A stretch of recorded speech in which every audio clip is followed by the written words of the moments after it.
His recovery was not Abina's burden alone. It was a village effort. Kofi, the village elder, brought him a beautifully carved walking stick, its surface smoothed by years of use. "For your journey," Kofi said with a wise smile, and the cartographer understood he didn't mean the journey to the coast, but the much shorter, more important journey to the latrine and back. Young boys were tasked with bringing him the sweetest, ripest mangoes from the top of the tree, a small treat they presented with great ceremony. Women would bring extra portions of their family's stew, each offering a different flavor profile, a subtle competition of culinary skill for their honored guest. He was woven into the economic and social fabric of the village. His empty water gourd was never empty for long. His laundry was taken and returned clean, folded with care. He was not a project. He was a temporary, but valued, member of the community. This collective responsibility was a revelation. In his world, illness was a private matter, handled behind closed doors in hospitals or alone in apartments. Here, it was a communal event. His weakness was met with their collective strength. His need was met with their shared abundance. It was a powerful, practical expression of the African philosophy of Ubuntu, I am because we are. His individual survival was tied to the health of the whole community, and the community had unequivocally chosen to uphold him. News from the outside world trickled in sporadically. A traveler passing through would bring stories of political unrest in a distant capital, of price hikes in the market town, or of rains failing in a neighboring region. The cartographer would listen, but these events felt like they were happening on another planet. His old concerns, global markets, agricultural policy, international development, seemed abstract and faintly ridiculous compared to the immediate, tangible reality of planting a seed, harvesting a crop, and sharing a meal. The village was not an isolated paradise. It was affected by these larger forces. A rise in the price of kerosene meant more nights spent in darkness. A bad harvest elsewhere could bring hungry relatives seeking shelter. But the community's focus was relentlessly local, resilient, and adaptive. They couldn't control the world market, but they could control how they shared what they had. They couldn't command the rains, but they could maintain their irrigation channels and store water wisely. Listening to the news from afar, he felt a pang of nostalgia for his old life, but it was quickly replaced by a deeper appreciation for the self-contained wisdom of this place. They were not ignorant of the wider world. They had simply mastered the art of prioritizing the world within their reach, the world they could actually influence with their own hands and hearts. Life in the village was steeped in ritual, and he was gradually invited to participate. He observed the small libations poured onto the ground before a meal, an offering to the ancestors. He saw the specific way a new mother was secluded and cared for, the ceremonies to name a newborn, and the respectful protocols for addressing elders. These weren't empty traditions. They were the glue that bound the community together across time, connecting the living to the dead and the present to the future. They provided a framework for every significant life event, giving meaning and order to the chaos of existence. One evening, a storm of terrifying power swept through the valley. Thunder shook the very earth, and lightning lit up the sky like daylight. He huddled in his hut, frightened. But when he peered out, he saw the villagers gathered together, not in fear, but in a kind of awed respect. They were singing, a low, powerful chant that seemed to harmonize with the storm itself. They weren't trying to stop it. They were acknowledging its power, respecting it, and affirming their own unity in the face of it. It was a profound moment. His culture sought to control nature, to bend it to its will. This culture sought to live in relationship with it, to respect its power and find their place within it. The ritual was a way of navigating that relationship, of asserting their humanity not through domination, but through reverence and collective strength. Weeks turned into a month. He could now walk slowly to the central fire each evening without help. He could contribute in small ways, like shelling groundnuts or mending a fishing net with his clumsy but willing fingers. He was healing, but a new, unspoken understanding began to settle between him and Abina, and with Grandma Emma. Their care, while still diligent, took on a different quality. It was less about helping him get better for a journey, and more about making him comfortable where he was. The frantic energy of healing had been replaced by a calm, steady maintenance. He noticed it in the looks they exchanged when they thought he wasn't watching. He felt it in the way Grandma Amma's prayers now seemed focused on peace rather than strength. He himself could feel that while the acute illness was gone, something fundamental had been broken inside him and would not be repaired. The fever had burned away not just his fat and muscle, but some essential reserve of life force. He was a lamp that had run out of oil. The flame could be nurtured and protected, but it could not be refilled. The unspoken truth hung in the air. He was not convalescing towards a full recovery. He was being supported through a long, gentle decline. This was not a tragedy to them. It was a natural part of life. Their mission had shifted from saving him to shepherding him, with dignity and love, to his inevitable end. It was on an evening of exceptional beauty, with the sky painted in shades of orange and purple, that Abina came and sat beside him. She had just finished grinding the day's millet, and the scent of the grain clung to her. She was quiet for a long time, watching the sun disappear behind the distant hills. Then, she turned to him. Her expression was serious but gentle, filled with a deep, compassionate knowing. She spoke softly in her language, and he understood her perfectly. She had been teaching him well. "The body is tired," she said, not as a question, but as a simple statement of fact. He nodded, unable to deny the truth they both saw. She placed a hand on his, her skin rough from work but her touch incredibly soft.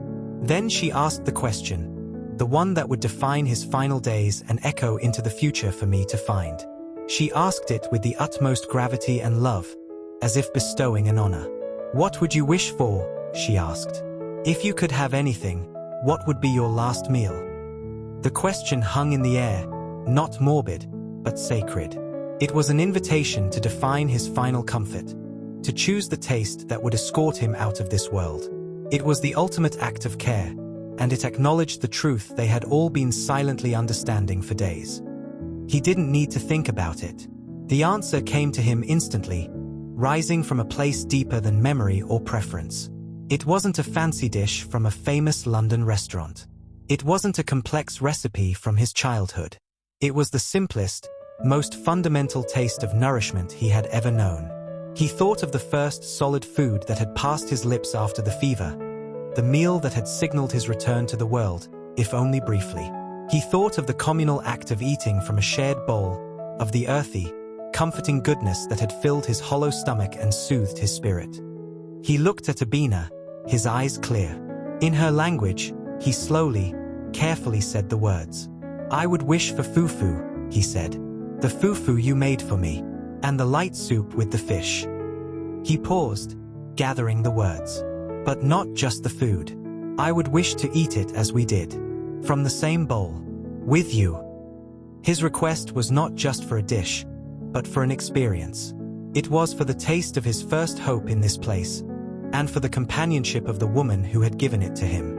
It was a request to bookend his journey here with the same act of shared sustenance that had begun his recovery.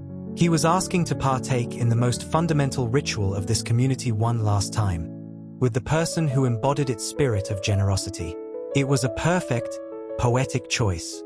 A look of deep understanding passed over Abina's face. She did not look saddened by his request. She looked honored, validated. His choice affirmed the value of her food, her care, her culture. He had not asked for something from his lost world. He had asked for the essence of the world she had offered him. She squeezed his hand and nodded, her eyes glistening in the firelight. "It will be done," she said, her voice firm with promise. "It will be a good meal, a strong meal." The following day, a subtle shift occurred in the compound. The preparation for this meal became a quiet, sacred mission. Abina examined her yams with a critical eye, selecting only the best, most perfect ones. She sent one of the children to the river with the specific instruction to trade for the freshest, finest fish from the fisherman's catch. She began to prepare the ingredients slowly, with a ritualistic care that was different from her usual efficient cooking. She was not just making dinner. She was composing a final gift, a symphony of taste and memory. The cartographer watched her, his heart full of a painful, sweet gratitude. He was no longer a passive recipient of care. He was a collaborator in the creation of his own finale.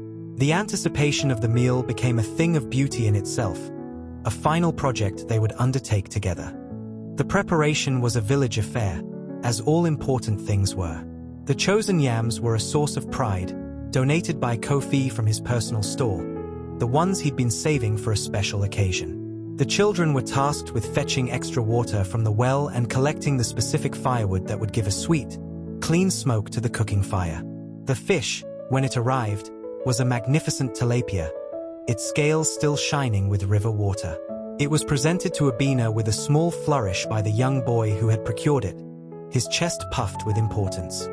Even the vegetables for the soup were chosen with care. The tomatoes were the ripest from a woman's small garden plot. The onions were firm and pungent. A precious few Scotch bonnet peppers were added for a subtle, complex heat. Someone contributed a handful of dried, aromatic mushrooms for depth of flavor. Every ingredient was sourced, not from a market, but from the community itself. Each item represented a small contribution, a shared investment in this act of farewell. The cartographer's last meal would literally be made from the generosity of the village, a physical manifestation of their collective love and respect. It was food that was deeply, authentically of this place, grown from its soil and sustained by its water. On the morning of the meal, the compound took on a festive, yet solemn air. Abina built a new, clean fire, and the large, black cooking pot was scrubbed until it shone. The yams were boiled until tender, their earthy scent filling the air. The rhythmic pounding began as Abina transferred the steaming yams to a giant mortar. The thud-thud-thud of the pestle was a familiar sound, but today it sounded like a ceremonial drumbeat, marking the significance of the occasion. She pounded the yams with a steady, powerful rhythm, occasionally adding splashes of water until the mixture was smooth, elastic, and perfectly lump-free. Meanwhile, the soup simmered gently in the pot. She fried the tomatoes, onions, and peppers into a rich, red base, then added water and the cleaned fish, letting it all cook slowly to allow the flavors to marry. The aroma was incredible, savory, slightly spicy, and fragrant with herbs. She didn't rush. Every step was performed with mindful attention, a meditation in cooking. The cartographer sat nearby, watching her work. He was too weak to help, but his presence was part of the process. He was the witness, the appreciative audience for this culinary performance. He was memorizing the sight of her strong hands shaping the fufu, the sound of the simmering soup, the incredible smell that he knew would be his last great sensory memory of this world. As the sun began to set, painting the sky in its final, glorious display of color, Abina brought the food to him. She didn't bring it to the central fire with everyone else. This was a private ceremony. She placed the large bowl of smooth, white fufu and the pot of fragrant, red soup between them on a low stool. She washed her hands in a bowl of water, and he did the same, the act feeling like a purification ritual. She sat opposite him, her back straight, her face serene. She tore off a piece of the warm fufu, shaped it into a small ball with her fingers, and dipped it into the soup, making sure to capture a piece of the flaky, tender fish. She didn't put it in her own mouth. She held it out to him. This was how it was done. This was the shared meal. Hdi leaned forward and accepted it from her fingers. The taste was exactly as he remembered from that first time, but infinitely more profound. It was the taste of kindness, of care, of the earth itself. It was the taste of life, and now, it was the taste of a good death. They ate in silence, the only sounds being the gentle squish of the fufu, the soft lap of the soup, and the distant sounds of the village settling in for the night.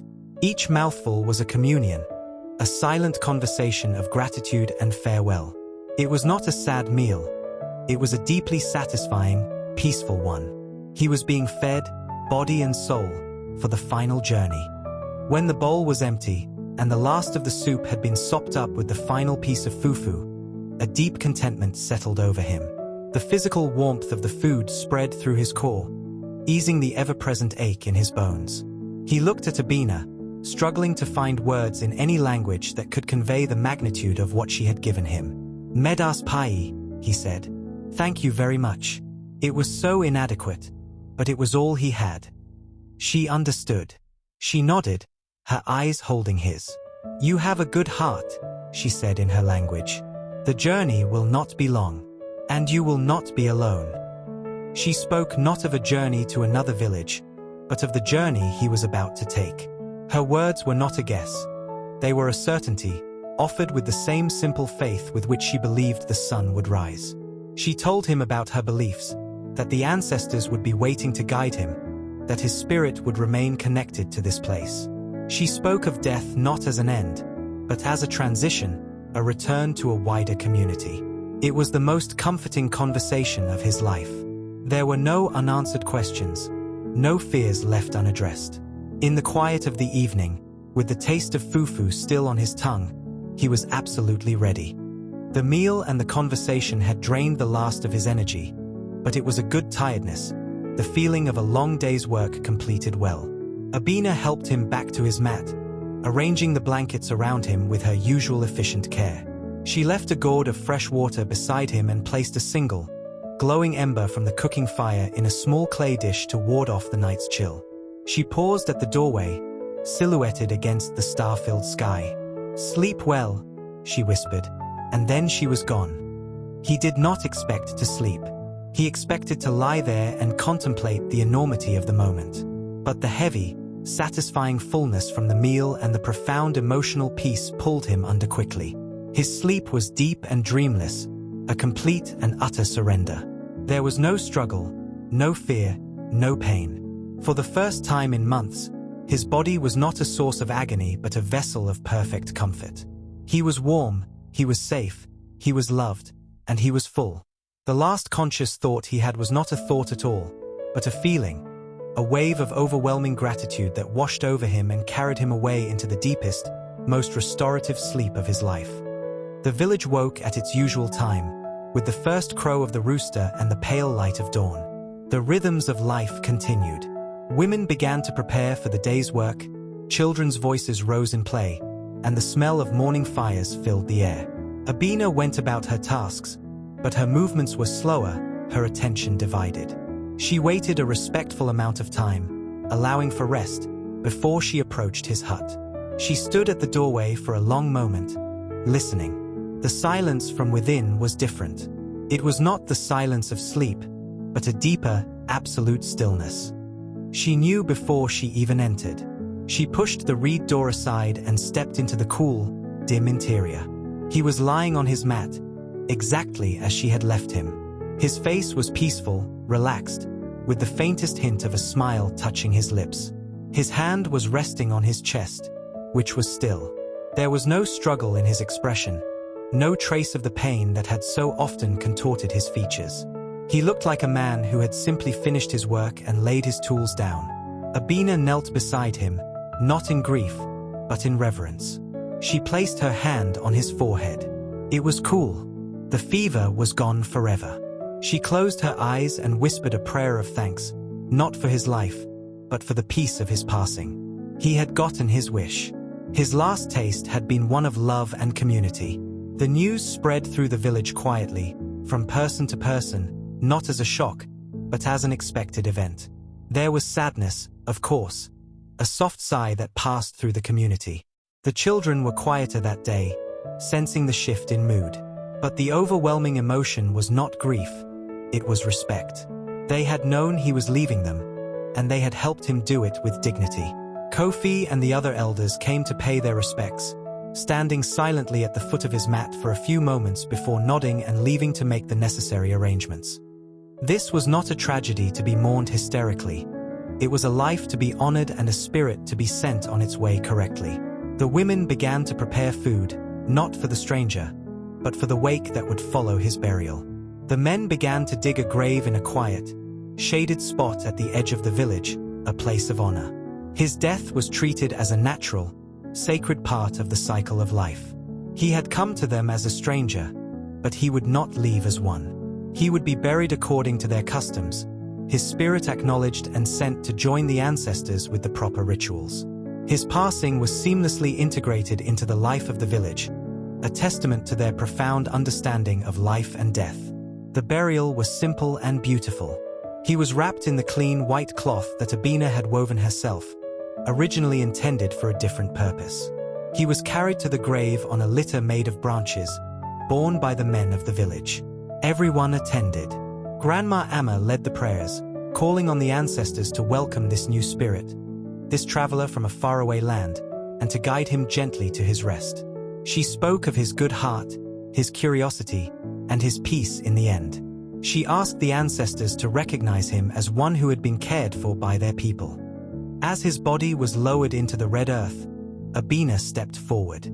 She held the small, carved walking stick that Kofi had given him. She placed it in the grave beside him. "For your journey," she said softly, echoing Kofi's words. It was a perfect gesture. He would not need it where he was going, but it was a symbol of their care, a tool for the next part of his path. Then, each person present took a handful of earth and threw it into the grave, a final, physical act of farewell. It was not a somber event, but a release. They had done their duty. They had cared for a stranger in life and had now honored him in death. The community was whole, having successfully shepherded one of its temporary members through the final door. After the burial, after the shared meal, after the villagers had returned to their lives, Abina allowed herself a moment of quiet solitude. She sat on the stool outside her hut, the place where they had shared his last meal. She looked at the spot where he had lain, now empty. The compound felt different. The constant focus of the last month, the nursing, the feeding, the watching, was gone.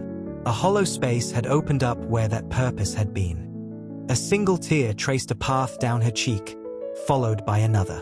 Her grief was not for the man himself, for she had only known him as a sick and dying man.